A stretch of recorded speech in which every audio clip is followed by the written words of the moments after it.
So I'm in my garage here, got my Gordo car. So I got my makeshift flashlight on the front.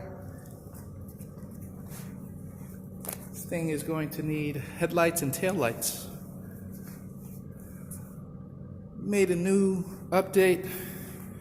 Going to the back. Flashlight on. Went to my buddies at Neighborhood Cycle. My buddy Rob said he didn't have this, which is a flat bar, supplied it. He took care of it, put that brake on, so now I have my two brakes. One is a disc brake, one is a caliper brake. Good stuff.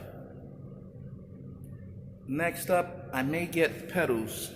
So it'll be like a real car, like I mentioned in the last video, so I can push my foot down, because at times, twisting the throttle feels extremely awkward.